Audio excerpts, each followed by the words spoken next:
नमस्कार दोस्तों, स्वागत है आपका मेरे यूट्यूब चैनल इंडियन यात्री में। आज मैं आपको नथमल की हवेली में लेकर आया हूँ और ये भी जैसलमेर के मुख्य पर्यटक स्थलों में से एक है। इसका निर्माण 1885 में शुरू हुआ था और इसका निर्माण जैसलमेर के तत्कालीन जो दीवान थे मोहता नथमल के दोनों भाइयों लुलू और हाथी ने किया था। एक तरफ से लुलू और दूसरी तरफ से इस हवेली पर कारीगर सिर्फ दिन में 2 घंटे ही काम करते थे और इस हवेली को बनाने का मकसद सरकार को, जो वहाँ के महाराजा थे, उनको राजस्व घाटे से बचाने का था। सिर्फ 2 घंटे काम करके और दोनों भाइयों ने अलग अलग कोने से निर्माण किया। और आप अगर उसको सिमेट्री से लगा कर देखेंगे तो दोनों बिल्कुल बीच में से अगर उसको करेंगे तो दोनों इससे एकदम बिल्कुल सेम है। आपको इतनी बेहतरीन कारीगरी मिलेगी जो आपको कहीं देखने को नहीं मिलेगी। इस हवेली में मतलब उनके वंशज रहते हैं और तो इसलिए इस हवेली की कोई टिकट नहीं है। नीचे ग्राउंड फ्लोर पर दुकानें हैं, आप दुकानों में से कोई सामान ले सकते हैं, पर इस ऊपर जाना अलाउ नहीं है और क्योंकि इसमें उनके वंशज रहते हैं। नीचे दुकानें हैं तो आप इस हवेली को देखने जा सकते हैं। तो आप देखिए, यहाँ पर सिर्फ दुकान है। उसके बाद नेक्स्ट अब हम दूसरी हवेली आते हैं, मोती महल सालम सिंह की हवेली।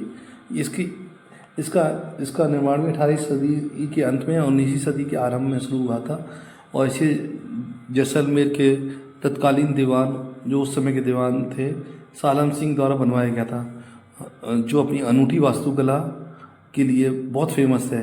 इसमें जहाज के आकार की 9 मंजिलें हैं और जटिल नक्काशी है, बहुत ही प्रसिद्ध नक्कारी है। इसमें पहले 9 मंजिल थे जो 2 मंजिल ऊपर के लकड़ी के थे, जो इसे बाद में हटा दिया गया।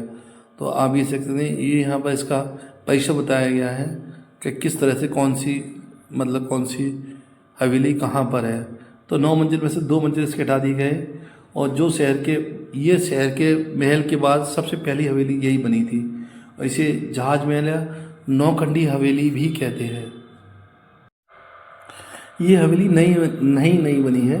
ये 17वीं सदी में कोई इमारत बनी थी। उसी पुरानी इमारत के अवशेषों पर इस बिल्डिंग को खड़ा कर दिया गया और इसमें आप ये सकते हैं, ये उस समय के सामान थे जो लोग इस्तेमाल करते थे। तो ये लगभग 1815 ईस्वी के आसपास में इसका निर्माण कार्य शुरू हुआ था। तो आप ये देख सकते हैं। और इसमें भी बिना सीमेंट और बिना पानी के, ये सिर्फ पत्थर, लोहा, लकड़ी का उपयोग करके बनाई गई थी और ये उस समय की इंजीनियरिंग का एक बेमिसाल नमूना है। तो आप इन सारी चीज़ों को आप देख सकते हैं। ये देखिए, ऊपर से व्यू मैं दिखा रहा हूँ और छत से व्यू। ये देखिए, आप अभी छत का व्यू देखेंगे तो आप ये देखिए, इसमें मैंने कोशिश करी है। देखिए पूरे छत का व्यू। यहाँ पर ये जो सेठ लोग थे, पटवारी लोग बैठा करते थे और अपने एंजॉय किया करते थे। सबसे ऊपर का पोर्शन है कि मैंने पूछा। यहाँ पर एक चीज़ और अभी आपको देखने को मिलेगी, इनकी छत का ये पोर्शन डूबा हुआ है और बिल्डिंग काफ़ी डैमेज हालत में है ये हवेली। मैंने कहा भी था उस बच्चे से, तो वो कह रहे थे सरकार ने मना कर रखा है इसको रिडेवलपमेंट के लिए। बिल्डिंग की हालत बहुत ख़राब है और बिल्डिंग का एक पोर्शन का छत का हिस्सा काफ़ी गिर गया है। तो आप इस चीज़ को देख लें, बहुत खस्ता हालत में बिल्डिंग है। तो आप देख लें, बाकी इसमें देखने का और कुछ है नहीं है।